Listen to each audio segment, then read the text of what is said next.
Hello hamsters, क्या आप जानते हैं कि दुनिया का सबसे अमीर व्यक्ति कौन है और उसके पास कितनी संपत्ति है? क्या हम सैकड़ों मिलियनों की बात कर रहे हैं? अरबों, खरबों? Look what we got! Could it be? Me $1 million?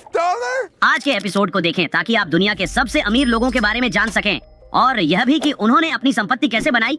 विडंबना यह है कि कई वर्षों से इस सूची में एक ही संख्या में लोग बने हुए हैं, लेकिन जिस कंपनियों के शेयरों में वे मालिकाना या भारी निवेश करते हैं, उनके लगातार ऊपर या नीचे जाने के कारण ये लोग बस जगहें बदलते रहते हैं।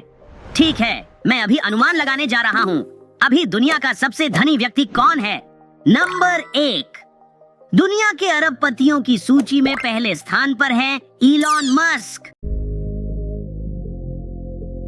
This is Elon Musk. आज उनकी संपत्ति $264 अरब है। जैसा कि आप जानते होंगे, इलॉन मस्क ने 6 कंपनियों की सह स्थापना की, जिनमें इलेक्ट्रिक कार बनाने वाली कंपनी टेस्ला और रॉकेट प्रोड्यूसर स्पेसएक्स शामिल हैं। हालांकि एक निवेशक के रूप में अब उनके पास टेस्ला के लगभग 12% शेयर हैं, जिसमें उनके विकल्प शामिल नहीं हैं। उसी समय उसने यह वादा भी किया है कि उसके आधे से ज्यादा शेयर पर्सनल लोन के लिए गारंटी के रूप में होंगे, जो कुल मिलाकर $3.5 बिलियन तक हो सकते हैं। लेकिन यह पैसा कहां से आया? मस्क ने अपने करियर की शुरुआत अपने भाई के साथ Zip2 के सह संस्थापक के रूप में की, जो 1999 में $307 मिलियन में बेची गई, जिससे उन्हें $22 मिलियन मिले। Things were pretty tough in the early going. I didn't have any money. In fact, I had negative money. इसके बाद उन्होंने एक बैंकिंग स्टार्टअप शुरू किया, जिसे बाद में एक दूसरी कंपनी के साथ मर्ज कर दिया गया। वह कंपनी बनाने के लिए जिसे हम अब पेपाल के नाम से जानते हैं, जो एक और प्रमुख खिलाड़ी है। अब उसकी कुल संपत्ति का अधिकांश हिस्सा उसकी अपनी कंपनी टेस्ला और स्पेसएक्स की होल्डिंग्स में से है। हालांकि उसने अपने क्रिप्टोकरेंसी निवेशों के बारे में भी खुल के बात की है, जिसमें उसका पसंदीदा डॉजकॉइन शामिल है। साथ ही बिटकॉइन और इथेरियम भी हैं। Dogecoin is my sort of favorite cryptocurrency because it has the best humor and has dogs. In general, I'm a supporter of Bitcoin and the idea of cryptocurrency in general. क्या आप उनके नक्शे कदम पर चलना चाहते हैं? कई लोगों ने कोशिश की। इलॉन मस्क के प्रभाव को देखते हुए 7 अगस्त 2018 को दोपहर 12:48 पे पोस्ट किए गए एक ट्वीट पर विचार करें, जिसमें लिखा था, टेस्ला को $420 पर प्राइवेट लेने पर विचार कर रहा हूँ। फाइनेंसिंग सुरक्षित है। इसने टेस्ला के शेयर की कीमत को $8 प्रति शेयर बढ़ा दिया। और इस तरह की प्रतिक्रिया हर बार होती है जब मस्क किसी नए क्रिप्टो का जिक्र करते हैं जो उन्हें पसंद है। हाँ, निवेशों के बारे में एक्स पर एक छोटी सी पोस्ट भी जनता को प्रभावित करने या शोर मचाने और पैसे बनाने के लिए पर्याप्त है।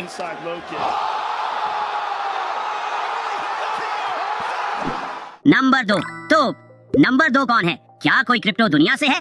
इतना भी नहीं। अरबपतियों की सूची में नंबर 2 पर, लेकिन अमेज़न प्रेमियों के दिलों में नंबर 1 वह है जेफ बेजोस। दुनिया की सबसे बड़ी ई कॉमर्स साइट यानी अमेज़न के संस्थापक के रूप में बेजोस ने अपनी कंपनी की स्थापना के माध्यम से अपने पैसे का एक बड़ा हिस्सा बनाया।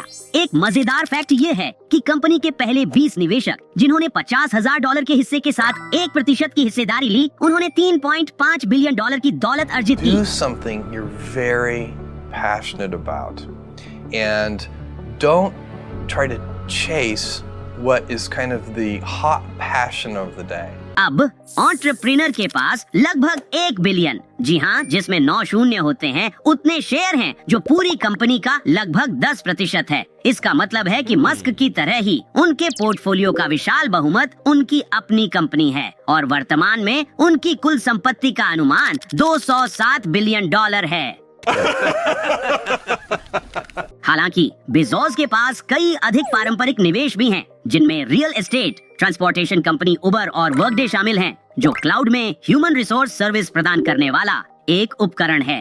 औसत निवेशक की तुलना में उनके पास निवेश बहुत अधिक हैं। फिर भी उनकी रणनीति वही है जो सलाहकार आपको बताते हैं, diversify. In their prominent, I'd rather invest in Elon Musk or Jeff Bezos. Here's the answer. Both. Diversify your risk. Get as many possibilities on the table as you can. Number 3 पर हमारे पास mister Bernard Arnault हैं। जो लोग इस नाम को नहीं जानते हैं, वे शायद उस एम्पायर को पहचानते हैं जिसके लिए वे जिम्मेदार हैं, यानी LVMH, जिसमें लुई विटन, डियोर और टिफनी एंड को से लेकर अन्य 75 ब्रांड शामिल हैं।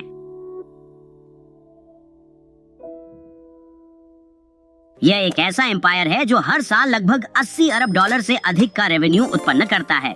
लेकिन वह वहां कैसे पहुंचा? अर्नो ने इसे अपना मिशन बना लिया कि वह LVMH को पीछे छोड़ देगा। उन्होंने 2.6 अरब डॉलर खर्च करके कंपनी का सबसे बड़ा शेयरधारक बनने के लिए शेयर खरीदना शुरू किया। फिर उन्होंने बुसाक की संपत्तियों, जिसमें डियोर भी शामिल है, उसको LVMH ब्रांड्स और दर्जनों अन्य कंपनियों के साथ मिलाया जो खरीदी गई थीं, ताकि वे दुनिया के सबसे मान्य और शक्तिशाली लग्जरी समूहों में से एक बना सकें। Very competitive. I always want to win. The success of my group is based on a combination of creativity and organization. अब उनकी रणनीति क्या थी? मर्जर और एक्विजिशन के क्षेत्र में सामान्य, लेकिन उनके इंडस्ट्री में असामान्य। हालांकि कभी कभी आक्रामक, इस रणनीति ने उन्हें मार्च में दुनिया के सबसे अमीर व्यक्ति का खिताब दिलाने में मदद की। हालांकि तब से उनकी रैंकिंग कुछ स्थान नीचे खिसक गई है।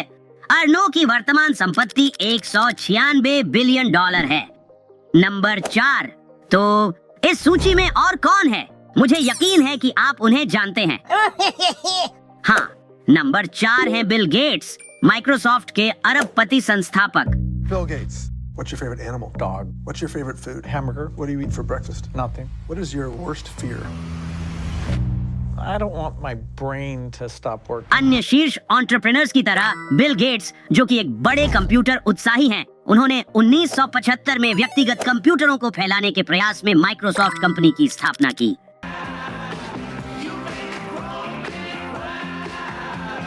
मार्च 2020 में तेजी से आगे बढ़ते हुए जब बिल गेट्स ने माइक्रोसॉफ्ट बोर्ड से इस्तीफा दिया, तब भी उनके पास अपनी कंपनी के शेयरों का 1.3% हिस्सा था, जिसका रेवेन्यू का अनुमान 143 अरब डॉलर से अधिक था।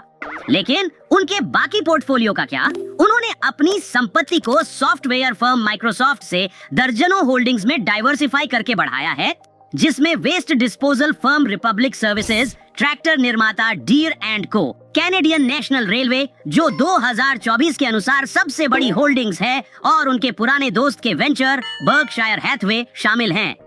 ब्लूमबर्ग बिलियनेयर इंडेक्स के अनुसार गेट्स की संपत्ति 160 अरब डॉलर है। True that you can leap over a chair from a standing position? It depends on the size of the chair.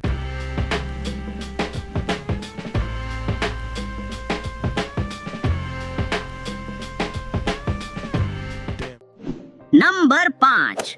तो हैमस्टर्स, क्या आपने पहले से ही अनुमान लगा लिया है कि इस एपिसोड में वो आखिरी व्यक्ति कौन है जिसके बारे में हम बात करने वाले हैं? सबसे प्रसिद्ध निवेशक, यह बर्कशायर हैथवे के वॉरेन बफे हैं। दुनिया के महानतम निवेशक माने जाने वाले वॉरेन बफेट ने 11 साल की उम्र में अपना पहला शेयर खरीदा और 14 साल की उम्र में पहली बार रियल एस्टेट में हाथ आजमाया। उन्होंने निवेश का अध्ययन बेंजामिन ग्रैहम के तहत जारी रखा, जो एक बहुत ही प्रसिद्ध मूल्य निवेशक थे। मूल्य निवेश का मतलब है कम मूल्यांकित कंपनियों को खरीदना और उन्हें लंबे समय तक रखना, जो कि बफे दशकों से करते आ रहे हैं। And these are my partners I had at the time, and this was my father-in-law. That was my roommate in college. That was his mother. That's my Aunt Alice. That's my sister Doris, and that's her husband Truman. And that was the... उसके धन संपत्ति में इजाफा करने वाली अन्य प्रमुख घटना क्या है? उसने अपने दोस्तों और निवेशक चार्ली मंगर के साथ मिलकर बर्कशायर हैथवे नाम की एक टेक्सटाइल कंपनी खरीदी, जिसे उन्होंने दुनिया की सबसे बड़ी होल्डिंग और निवेश कंपनियों में से एक बना दिया और अधिक व्यवसायों का अधिग्रहण किया और अतिरिक्त निवेश किए। तो भले ही इस समय ब्लूमबर्ग ने बफे को 140 अरब डॉलर के साथ 10वें नंबर पर सूचीबद्ध किया हो, लेकिन वे अक्सर इस सूची में शीर्ष पर रहे हैं और निवेशक के रूप में उनकी कुशलताओं को नजरअंदाज नहीं किया जा सकता। My real vocational goal was to be a mattress tester. I mean, I thought that would be a terrific job. आशा है कि आपको यह एपिसोड पसंद आया होगा। वीडियो देखने के लिए धन्यवाद। सब्सक्राइब करें और याद रखें, हैमस्टर्स ताकतवर होते हैं। हम सब एक साथ हैं और एक दूसरे के लिए है। बाय।